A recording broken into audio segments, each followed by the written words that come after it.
Welcome back, everybody. Today I'm discussing combinations and composite functions, combination of functions and composite functions.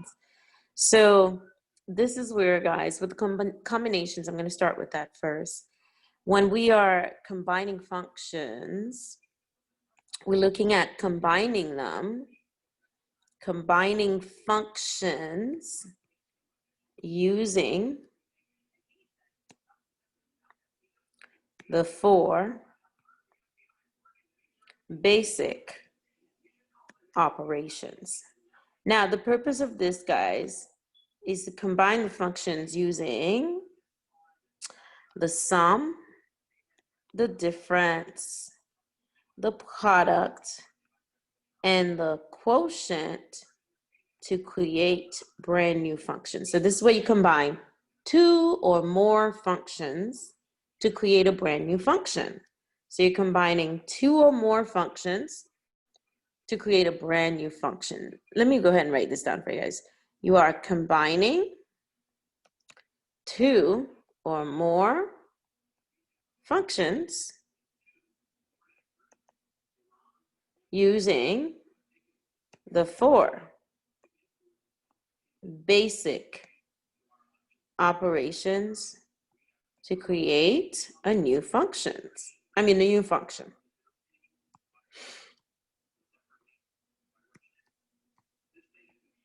So let me go ahead and do this. I am going to give you the notations first, and then we'll go ahead and do some example problems.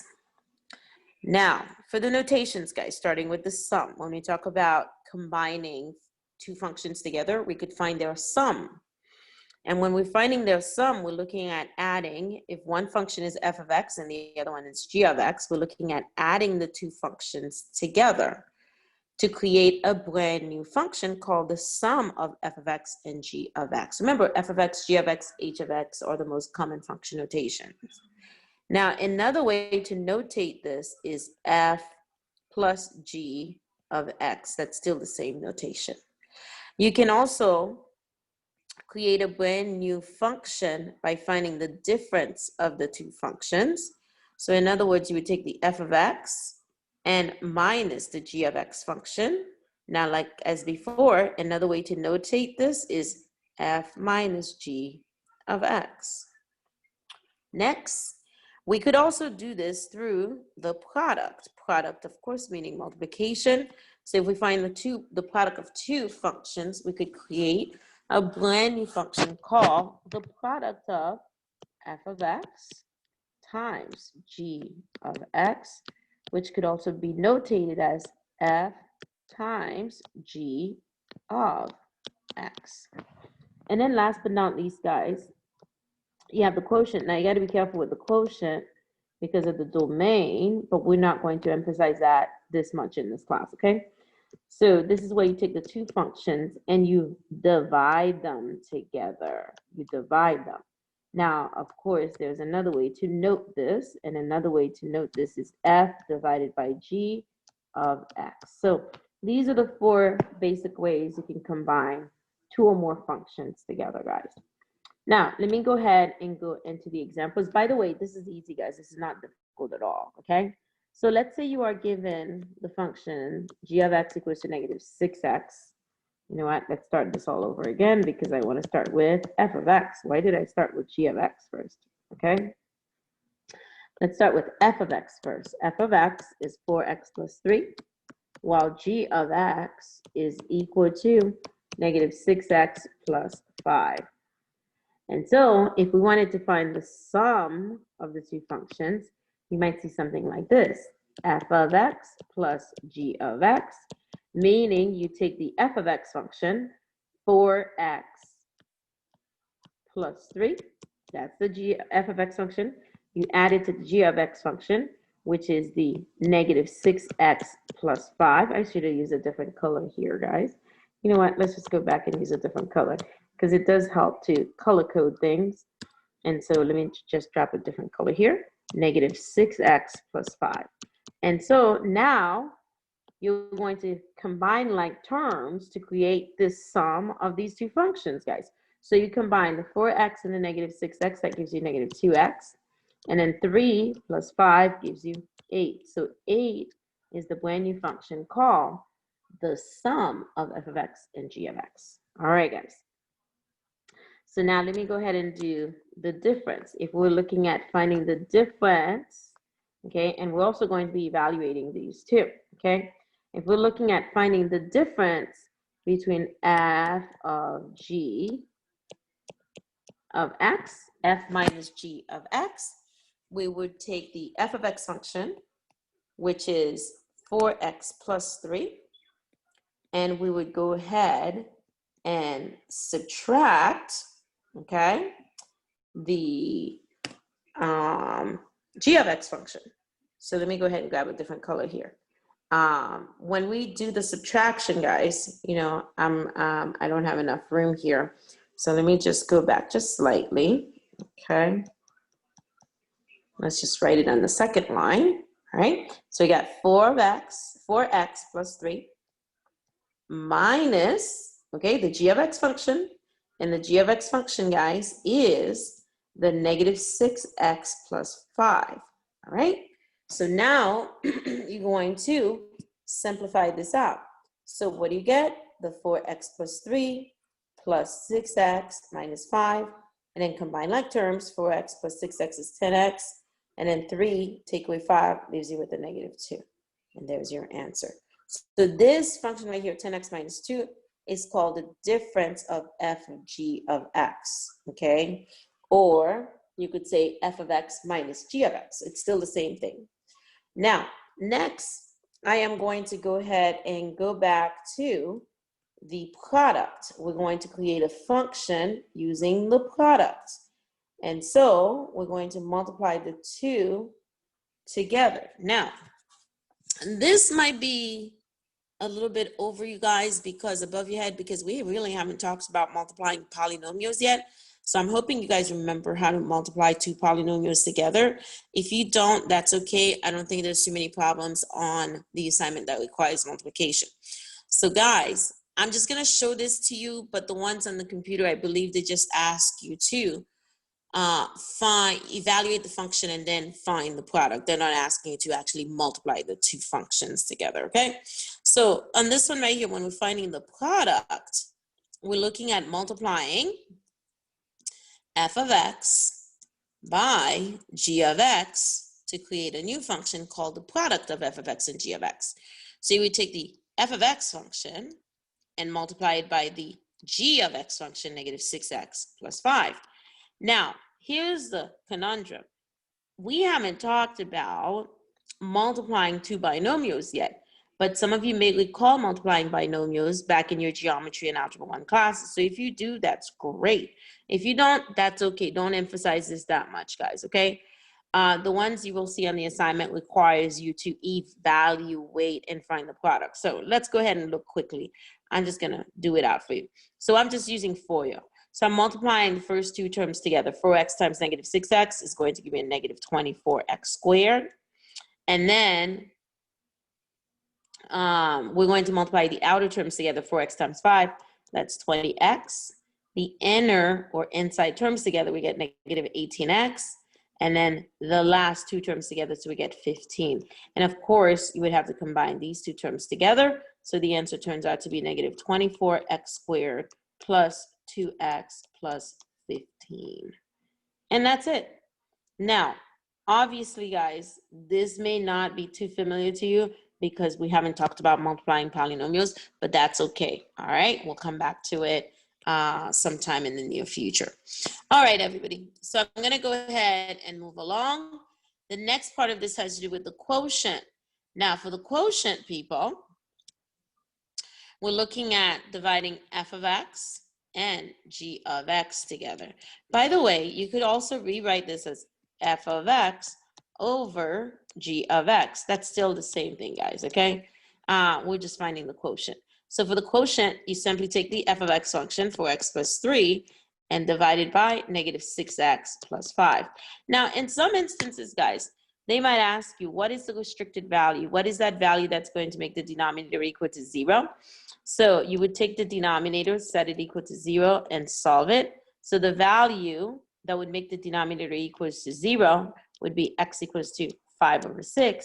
So this would be the restricted value, because you don't want, listen to this part right here, you don't want the denominator of a fraction to be 0. So whatever value would make it equal out to 0, you restrict it from being a solution.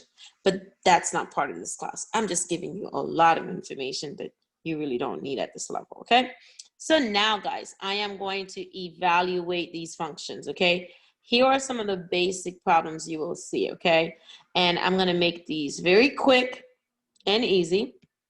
So here's a few of them. If they ask you to find the sum of f of 1 plus g of 2, okay, now listen to this.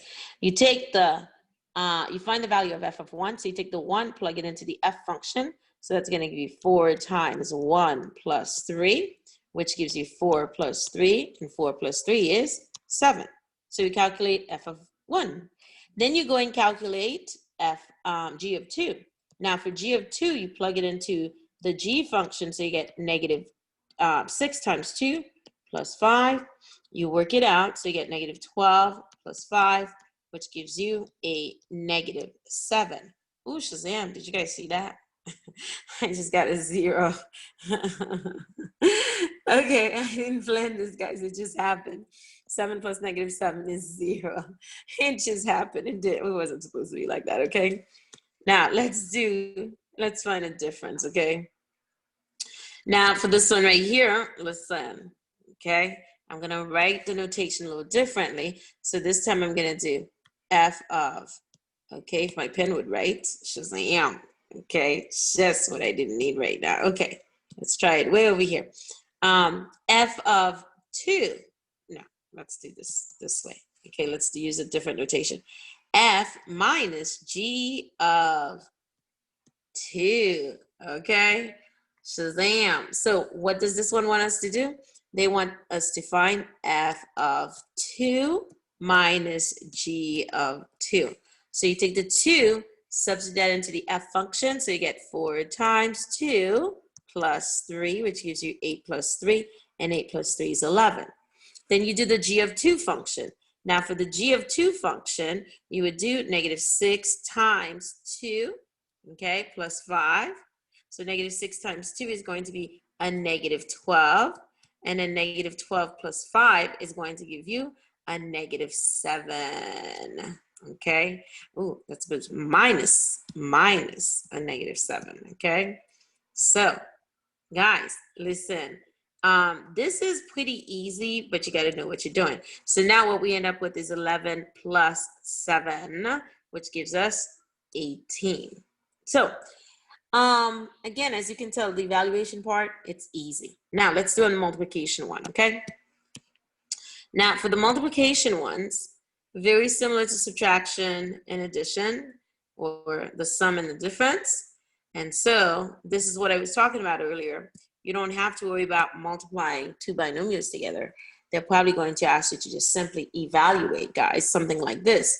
F of 2, if my pen would write, f of 2, okay, times g of 1, okay? So guys, for f of 2, you go to the f function, plug in the 2 value for x, and then work it out. So that's going to give you 11. And then do the g of 1, and then work it out. So that would give you negative 6 times 1 plus 5, which gives you a negative 1. Now, remember, you want to find the product of f of 2 and g of 1. So you would multiply 11 times negative 1. So that would give you negative 11. And there's your answer. That's it, guys. Okay? Next one, guys. Let's do a quotient. Oops, I erased the 2 functions. I don't want to do that. All right, guys. So I think you have a quotient on the assignment too, so I'm not quite sure, but I'm going to do it anyways because I'm already doing all of them. So this time we're going to do f of 2 divided by g of 1. okay? I'm just making this up as I go along. So for f of 2, guys, if we work it out, actually, we've already worked this out a couple of times already, so you should be just fine with knowing what the answer is. It's 11. And then if you do the g of 1 is negative 6 times 1 and plus 5, which is going to give you a negative 1. So then f of 2 over g of 1 will equal to 11 divided by negative 1. So that gives you a negative 11. So that's the combinations of functions, guys. It's easy. Yeah, okay? And then I am going to now talk about the composition of functions. We're going to talk about composite functions. Now, for composite functions, guys, this is a little different. This is where you are going to combine. You're combining two or more functions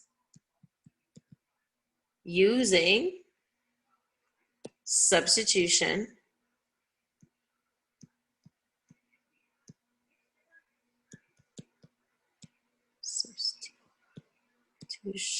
oh my God, if this thing would write, to create a brand new function, okay? Now, when we do the composite functions, there's two basic types of composite function, guys. You have type 1, the first type, f of g of x. Let me write this down for you guys. F of g of x. That's how you say that. Another way to write this is f of, okay, that stands for an of g of x. Now, what does this mean?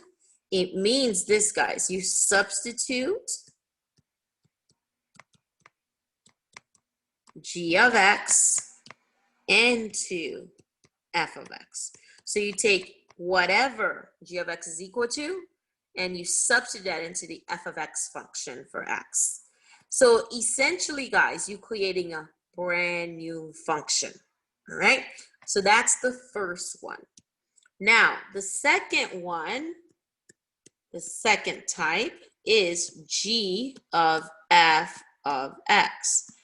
Another way to write this, guys, is, oh, I forgot to mention with the last one, f of g, we could also refer to it, we commonly refer to it as the fog, okay? And in this one, when you write it out, it looks like it says what? Goff, okay? So fog and goff, those are the two basic composite functions, guys. This is just notation, okay? So don't read too much into it. So for this one, you're going to substitute f of x into g of x and then work it out, okay? So you take f of x and you substitute that into g of x and you work it out to create your brand new function, okay? Now, what I'm gonna do is go back to those two functions from earlier, guys, and then we're going to work this out and evaluate a couple problems too, okay? G of x is equal to negative 6x plus 5. First, I'm going to find the f of g of x, fog, okay, guys? So look at it this way, guys. Think of g of x as a baby inside, okay, a mother's womb, okay? So you're taking the baby, which in this case is negative 6x plus 5, and you're plugging it inside over here, f of x, okay? So when you do the substitution, guys, this is what it's going to become, 4, and then here comes the substitution right in there, okay? So this is going to become the negative 6x plus 5, and then you add your 3. Now work it out. So this will give you negative 24x plus 20 plus 3. Combine like terms, so you get negative 24x plus 23, and that's it. That's the composite function f of g of x. Now, we're going to go ahead and do the goff, the g of f of x, g of f of x. Now, for the g of f of x, okay, you're going to take, this time, the f function, plug it into the g function. Okay, so when you do g of f of x, you take whatever f of x is equal to and substitute that into the g function. So guys, here it comes. We're going to take -6 and multiply it by whatever f of x is equal to, in this case 4x plus 3, and then work it out. So what do we get? -24x minus 18 plus 5. And so -24x minus 13 would be your new function. Okay, so guys, that's it for the two basic composite functions, f of g of x and g of f of x. This is all about substitution. Now, next part of this is to go ahead and evaluate a couple of these composite functions. So let me go ahead and give you a couple to evaluate. Okay, so here's the first one, guys. So we're gonna do, okay, now you gotta pay careful attention to this. I'm gonna work it out first, okay, orally, and then I am going to work it out so you can actually see it, okay? So guys, here's the first one. We're gonna do f of g of 2, okay, f of g of 2. So guys, here we go. We're gonna take the 2, plug it into the g function. The answer we find, we're going to plug it into the f function to get the final answer. So let's work it out, guys. So we go into the g function right here, okay? We're going to plug in 2. 2 times -6 is -12. -12 plus 5 is going to give you a -7. Then you take your -7, plug it into the f function. So 4 times -7 is -28. -28 plus 3 is -25. That's the answer. That's the final answer. Now, guys, if you cannot see that, what do? You break it up. You do g of 2, which is -6 times 2 plus 5. I'm writing it out. -12 plus 5 is -7. Okay, so that's the first one. Now, we're going to take that -7, go into the f function, and plug it in. So we get 4 times -7 plus 3, which gives us the -28 plus 3. So we end up with -25. You see that? Yep, there you go. That's your final answer. So you take the 2 and put that into the g function. The output becomes the input to the f function. So you get your final output. That was a lot. Yeah, that was a lot. Okay, guys. Here's the last problem I'm doing with you, and then I will be done with this little lesson here. Okay, and that is evaluating one more composite function. And this time I am going to do g, ooh, I'm tempted, g of f of, I want to put 2 there. Do you guys think we'll get the same answer? G of f of 2? What do you think? Okay, well, we composed the functions earlier. You guys noticed when we did f of g of x and g of f of x, they didn't come out to the exact same expressions. So the question you might be asking yourself is there a time when you do f of g of x and g of f of x, you get the exact same thing? Question. That's a really good question, guys. Think about it, okay? I'm not going to give you the answer, okay? So guys, let's do it this time. You're going to take the 2, plug it into the f function. The answer you get, you plug it into the g function. So again, I'm going to do it out loud, and then I'll write it down for you. So you take the 2, go into the f function. 4 times 2 is 8. 8 plus 3 is 11. Then you take that 11, plug it into the g function. -6 times 11 is -66. Okay, -66 plus 5 gives you -61. Yeah, Okay, so let's work it out, guys. F of 2 would be 4 times 2 plus 3, which is 8 plus 3. 8 plus 3 is 11. Bam. So now you go into the g function with the 11 and substitute it in. So you get -6 times 11 plus 5, which gives you -66 plus 5, and -66 plus 5 gives you a -61. You see that? Not bad. They are easy, guys. Yeah, if you know what you're doing. So hopefully you took some good notes, okay? Remember, this is a video. You can always go back over it and just slow it down or something like that if you have to, okay? So for now, guys, that's it. Until next time, bye.